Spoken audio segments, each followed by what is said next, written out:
Domingo, 22 de fevereiro de 2026. Tapalpa, Jalisco, México.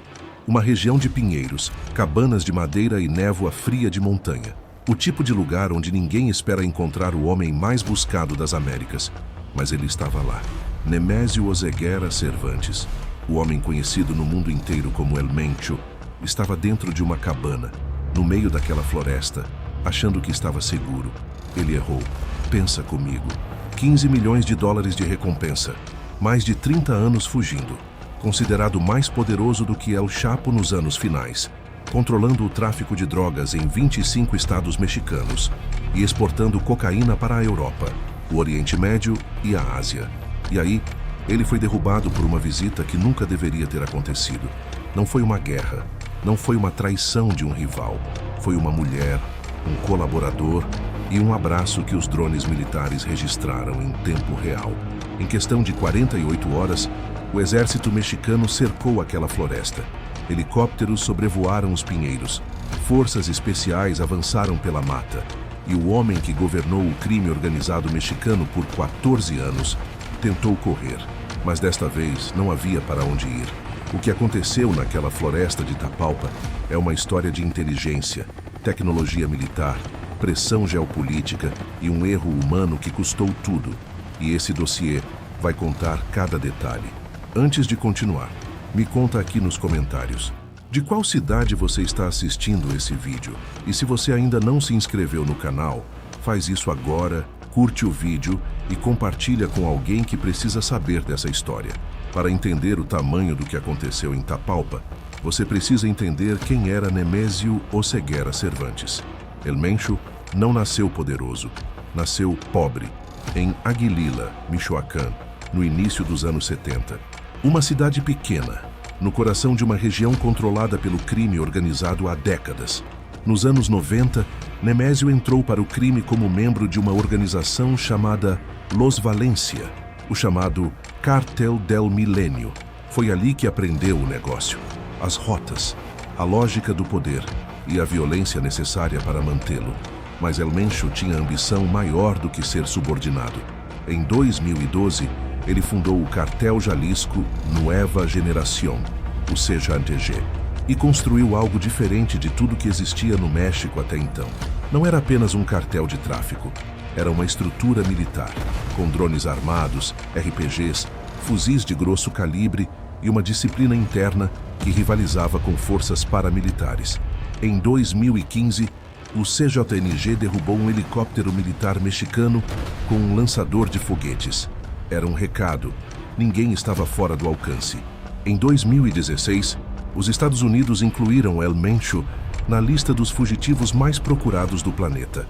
E olha que detalhe, Nemésio já havia sido preso nos Estados Unidos anos antes. Foi detido, processado e solto.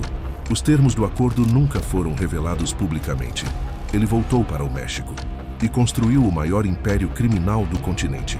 Em 2024, a recompensa pelos Estados Unidos havia chegado a 15 milhões de dólares. Mais do que qualquer cartel rival jamais ofereceu por qualquer cabeça.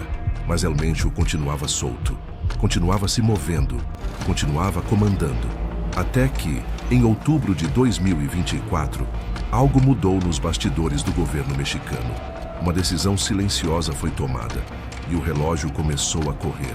Outubro de 2024. Brasília de Segurança do governo mexicano. Decisão tomada em silêncio. A Secretaria da Defesa Nacional e a Secretaria da Marinha iniciaram uma operação de inteligência em múltiplos níveis contra o CJNG.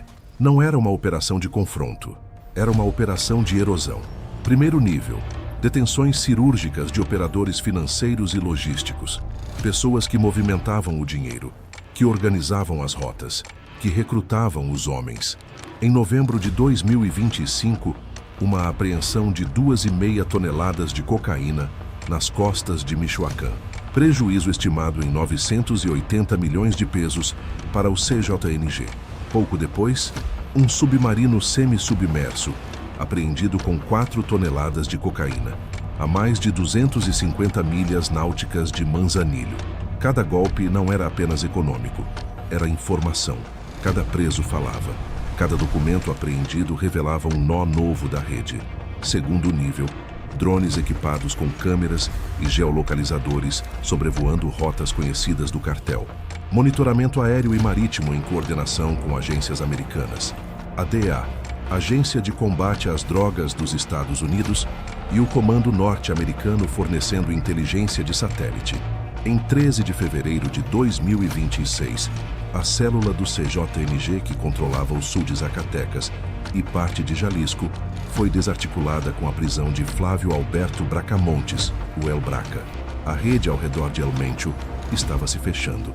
Então veio o erro que nenhum sistema de segurança consegue prever: o fator humano. Em 20 de fevereiro de 2026, os militares identificaram um colaborador próximo transportando uma mulher, a parceira sentimental de El Mencho. Destino: uma cabana em Tapalpa, no estado de Jalisco. Os drones registraram tudo. Registraram inclusive o momento em que um homem saiu da cabana e abraçou aquela mulher com intimidade. Um abraço que identificou o alvo. Ninguém mais ousaria abraçar a parceira de El Mencho. As forças especiais foram acionadas. Em 48 horas, o cerco estava montado. Domingo 22 de fevereiro de 2026. Madrugada, em Tapalpa. Forças especiais do Exército, elementos da Guarda Nacional e aeronaves da Força Aérea Mexicana se posicionaram ao redor das cabanas. O cerco era total. Não havia saída visível. Mas o círculo interno de El Mencho percebeu a movimentação. Os guarda-costas abriram fogo primeiro. O que se seguiu foi um confronto violento nas imediações das cabanas. 8 homens do cartel foram abatidos. 2 soldados ficaram feridos. Um helicóptero da Força Aérea Mexicana foi atingido por disparos e precisou fazer um pouso de emergência na floresta. E El Mencho correu. Com seu círculo mais próximo, ele tentou fugir para o interior da mata fechada de pinheiros. O exército estabeleceu um cerco perimetral. Drones rastreavam o movimento em tempo real. Não havia clareira, não havia estrada, não havia saída. No interior daquela floresta, El Mencho foi alcançado. Ele e 2 de seus escoltas foram feridos no confronto final. Segundo o secretário da Defesa Nacional, o general Ricardo Trevilla Trejo, os militares agiram em legítima defesa. El Mencho, com mais de 30 anos de carreira e dezenas de operativos sobrevividos, não tinha intenção de se entregar. Segundo Trevilla, era pouco provável que alguém com aquele histórico se rendesse. Com a situação sob controle, os militares prestaram os primeiros socorros. Um helicóptero foi chamado para transporte médico urgente. El Mencho foi levado em direção a Guadalajara. Não chegou. Nemésio Oseguera Cervantes faleceu durante o trajeto. O homem mais buscado das Américas havia caído. Se você está acompanhando esse dossiê até aqui, já sabe que esse canal não conta a história pela metade. Inscreve-se agora para não perder os próximos. Em menos de 24 horas, o México inteiro pegou fogo. 85 bloqueios em rodovias de 11 estados. Ônibus incendiados. Confrontos com forças de segurança. 25 elementos da Guarda Nacional mortos nas reações do cartel. Um civil, uma vida que não tinha nada a ver com aquela guerra, também não sobreviveu. Mas o que aconteceu depois disso vai te surpreender. E você precisa me dizer nos comentários o que acha que vai acontecer a seguir. 6 dias depois do operativo em Tapalpa, 2 carros funerários saíram silenciosamente de uma unidade federal forense em Brasília. Nenhuma declaração oficial, nenhum detalhe sobre destino. O corpo de El Mencho havia sido entregue à família. Mas o fim de um homem não é o fim de uma estrutura. O secretário de Segurança Federal, Omar Garcia Harfuch, foi direto em sua avaliação. O CJNG, apesar de ter perdido seu fundador e líder histórico, continuava extremamente forte. Presença em pelo menos 25 estados mexicanos. Rotas de exportação para a Europa, o Oriente Médio e a Ásia intactas. E a disputa pela sucessão já havia começado. Segundo o Wall Street Journal, o enteado de El Mencho, Juan Carlos Valencia González, conhecido como El 03, cidadão americano nascido na Califórnia, teria assumido o controle do CJNG. Juan Carlos é filho da ex-esposa de El Mencho, Rosalida González Valencia, e seu avô biológico foi Armando Valencia Cornélio, fundador do próprio Cártel del Milênio, a organização onde El Mencho começou. O crime organizado, como sempre, é uma questão de família. Na cabana de Tapalpa, os militares encontraram algo que nenhum comunicado oficial havia antecipado: uma narconômina. Documentos manuscritos e arquivos digitais datados de dezembro de 2025, detalhando pagamentos do CJNG a sicários, vigias, hackers, operadores e supostos subornos a policiais, militares e promotores. A Fiscalia General de la República, a Procuradoria-Geral do México, passou a usar esses documentos como evidência central em investigações em andamento. E aí vem a pergunta que ninguém quer responder em voz alta.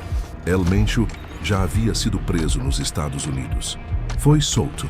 Os termos daquele acordo nunca foram tornados públicos. Voltou ao México, construiu o maior império criminal do continente e morreu 30 anos depois, na floresta de Tapalpa, com 15 milhões de dólares de recompensa sobre a cabeça. O que teria sido diferente se aquele acordo nunca tivesse existido? Analistas de segurança alertam que o vácuo deixado por El Mencho pode ser ainda mais perigoso do que sua presença. Quando um cartel perde seu fundador, os líderes regionais brigam pelo poder. As alianças se desfazem. A violência aumenta antes de diminuir. Foi assim com o cartel de Medellín depois de Pablo Escobar. Foi assim com o cartel de Sinaloa depois de El Chapo. O padrão se repete. E você acredita que essa história vai se repetir? Que o CJNG vai sobreviver sem El Mencho? Ou que a guerra pela sucessão vai destruir o cartel por dentro? Me responde aqui nos comentários. E se esse vídeo te fez pensar, compartilha com alguém que precisa ver isso.